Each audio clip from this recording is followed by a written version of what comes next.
You guys showed me so much support and love for episode 1 that I had to make an episode 2. Episode 2 was going to feature Blood Catalyst and Cast Converter, but because they were removed from the game, I thought I'd show you another highly requested card, Hydroverser. You can check out a small video I put together featuring how overpowered Blood Catalyst and Cast Converter are right here. Hydroverser is a very interesting card. Its unique passive says gain energy damage equal to 5% of your current mana. There are a few heroes you can try this build on, but I thought I'd try it on the newest hero to enter Agora, the Fae. Now Hydroverser is really a mid to late game card. It only really becomes cost effective when you've built a large enough mana pool, and so I take some damage in the early game to allow me to farm as much as possible. You also have to remember that you do want some points into casts or energy damage, because if you ever run out or get low on mana, you'll be doing no damage if you just rely on Hydroverser. You'll also find that to make Hydroverser worthwhile, the majority of your points will be spent on mana, which then means you're also pretty fragile since you have no armor and very little health upgrades, so you have to play a bit safer, providing support from the backline and only engaging when it's favorable or you have allies with you. The good thing about Hydroverser on a hero like the Fae is that you don't necessarily need to do tons of damage, but having a huge mana pool allows you to keep spamming your abilities, which will help your allies a lot. You might say that cooldown reduction is a good idea because of our large mana pool, but in actuality it's not. You use your mana even faster, and this makes Hydroverser a pointless pick.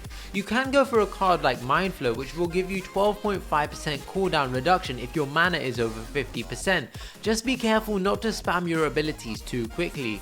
Also, picking up the blue buff will give you 20% cooldown reduction, but also gives you a decent amount of mana regen. Now I want to show you why Hydroverser might be appealing to you. I always start team fights with full mana so that I'm getting maximum value from Hydroverser, and I also have the blue buff for the mana regen so that even if I do spam my abilities, my mana pool doesn't drop too low. Keep an eye on how many times I actually use my abilities and then look at how little my mana actually drops. Also take a look at the fact that we took a steel ult that only did 360 damage to us, nothing too serious. I used my ult to pull them away from Chimera and try and force tower damage on them. I'm still putting out a decent amount of damage myself as both Sparrow and Feng Mao fall. Chimera dies, but fortunately we kill Deca as Greystone sits in my Untamed Growth. Steel has a decent amount of armor, and you can see even then I'm doing a good amount of damage to him as he dies. With Greystone being the only enemy left, he goes down with ease.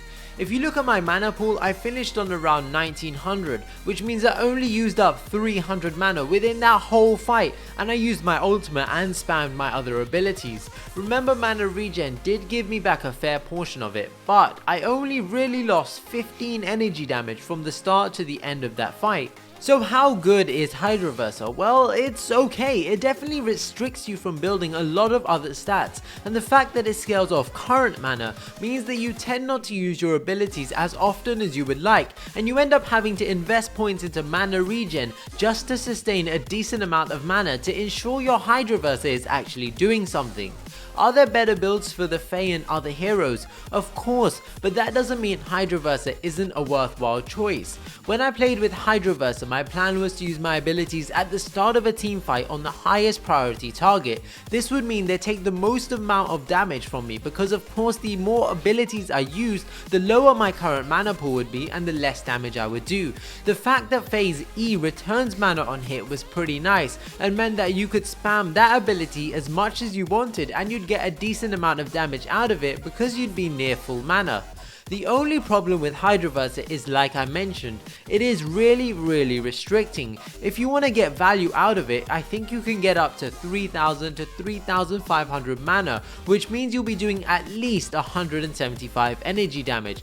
But that's actually not a lot, considering you have to invest near 40 to 50 card points. It does seem like you could easily reach that amount of damage and have some survivability just by using a normal build. For example, my normal Fae build at 60 card points has 256 energy damage, 154 armor for both energy and physical, a decent amount of extra mana and mana regen, and 500 health, while my Hydroverser build was mostly just mana and some damage, and even then the highest I could get my damage to was around 200.